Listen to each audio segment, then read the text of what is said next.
What is up, Retromaniacs? My name is Mike. His name is EP. His name is Joe. We're not here to give you one. We're not here to give you two. We are here to give you three or maybe even more cards for your retro PC. I'll kick things off. You know, I bought quite a few cards this past week at the card show, and I found something really cool.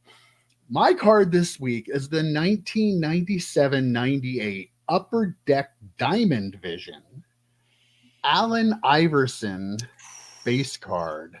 Look at that. This is what they referred to as lenticular animation. Yep. These are super cool. I mean, yes, the lenticular animation cards were definitely a thing for a couple of years in the mid 90s. There was that NFL digital replay set also that you got the one card per like CD case that came out of them. But yeah, this one of Allen Iverson, like, so cool there. I'll try to get it so you can actually see it. He's going blowing right by him, of course. Why wouldn't he be? It's AI. It's like actually it's actually the base card number 20. It's like a $10-15 card, but it is one of those that you look up comps and like you see a random $5 one and you see a random $20 one. So I'm going to go with an average of 10 to 15. I personally think it's probably about a $10 card. I wouldn't pay more than that for it, but I would pay 10, especially if you're watching and you're going to be part of my Basketball Mania stack sale. But that, you know, you'd sell it for 15. Dump anything here. You'd sell it for 15. You Totally buy it for 10. would, You'd sell it for 15. But what a cool card. And I mean, again, a snapshot of the 90s right there. What year did you say that was? Mike. Upper Deck still makes those. Do they? Oh, They wow. put them in their Marvel sets, lenticulars. Yeah. They're still a Fantastic. thing. Yeah. We like to show a lot of this weird stuff that they used to make, and for some reason, a lot of companies just won't do anymore. But I'm glad to hear that they still do it. Yeah. Go ahead. What year is that again? 1997-98. Thank gosh. If it was a 98, 99 or more or later, I'd have to get a Vince Carter one. Like I'd have to definitely go out and get one because I could see him doing it like a dunk, like it's something pretty crazy. Yeah. I have to check and see if there's one out there for sure. All right, what do you got this week, EP? Well, I'm not sure. I'm pretty sure we brought this manufacturer up before, but I'm not sure if we brought up these cards or not. I have the 1991 All Madden Team action packed Barry Sanders card. This is the All Madden set was like 52 cards in 91, 55 cards in 92. I took it out of the sleeve to show you guys the embossing on there.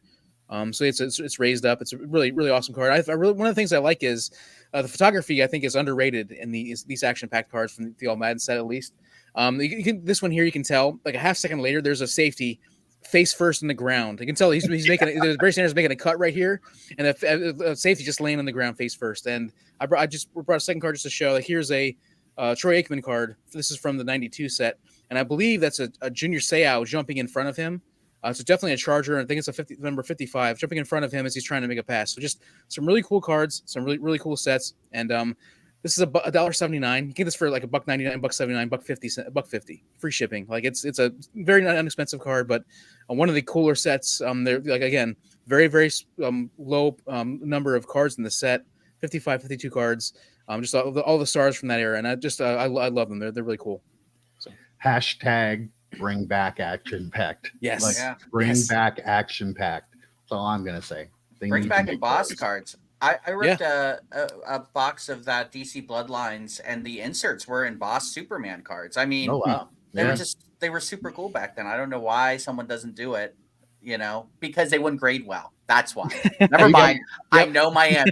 And Panini makes like an action-packed insert, but they're not embossed. Yep. I would be interested in some modern football stuff if they brought back some of this stuff. Very unique, and I think collectors today would love it too. People loved that back in the early and mid 90s. Like I don't see how they wouldn't like it today. So and these also had the 24 karat parallels, which is like the only parallels in those cards, and just like an extra layer. One of us pulled a 24 karat parallel of a card. Wasn't that you, Mikey? I pulled two of them. I was one of them I didn't. Actually, no, I pulled two of them and I didn't notice either of them. But the second video I did, I edited in the part in the middle after I pulled it. So I found out. I pulled a Shawn Michaels and an Undertaker. I pulled an Elway back in the day, but I think I also didn't realize it until after I was back from the shop. Like, you know what I mean? Didn't even realize that I pulled a They were a gold card. huge chase back in the day. Yeah. Yep. All right, Joe, wrap us up. All right, we're going back to the magical year of 1999. 1999. And I'm knew? gonna bring who knew? And I'm gonna bring up a card I actually claimed in an EP stack sale. Oh wow! Wow. 1999 Skybox Molten Metal, not Mhm. Metal Universe, Molten Metal, Ricky Williams rookie card. Okay. Oh, nice.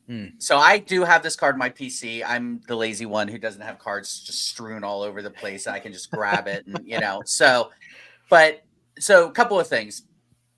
The reason Ricky Williams, I mean, we talk about moments in time, right? Ditka giving up his whole draft to get this player who wasn't even the first running back taken. People forget that. Edgerrin James was actually taken ahead of him.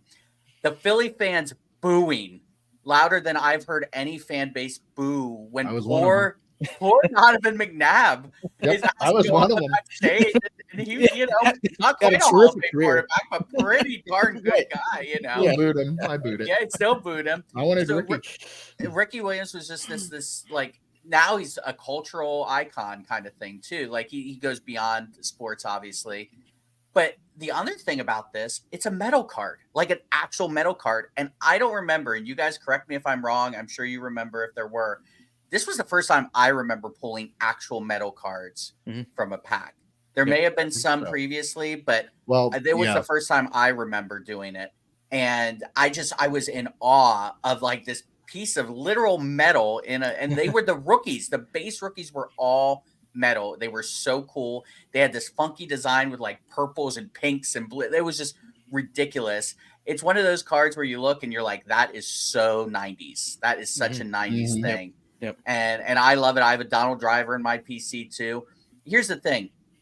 Don't buy these graded. I mean, you can actually. They're pretty cheap. The Ricky Williams I looked up, you can get it for under $10 shipped, which I think most of the time they have to ship them in a bubble mailer just because of the metal card. I don't know how that would work.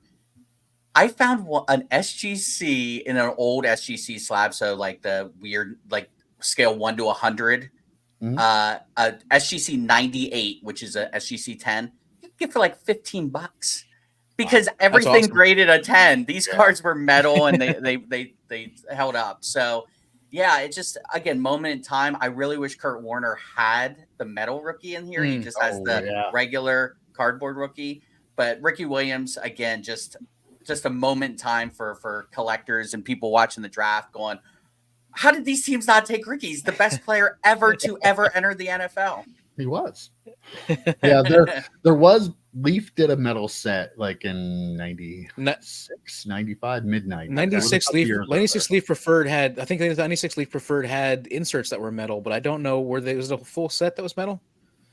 96 Leaf Preferred definitely had metal inserts. Yeah. Definitely. Yeah. Maybe that's what I'm thinking. So, but yeah, they did have metal cards a few years earlier. But yeah, I mean, Ricky Williams is still pretty popular today. I know in my sales, like he is a guy that people love to buy up his cards. So kind of absolutely. Cool. He's kind of a folk hero. He's still in sets today too. Like he still has autographs and everything. And I've said before on one of our shows that, like, could you imagine him playing today with the more leniency on marijuana and that sort of thing? Like he could have had even better career, but who knows what it would have been like for him if it would have been in more of in today's more leniency and that sort of stuff. And he did bust out with the Saints, but he was really, really good with the Dolphins, and people don't quite remember that part of it. Yep. And if people were wondering why the background is purple, it's because we like to party like it's 1999. See you next week, guys. See ya, boys. See ya.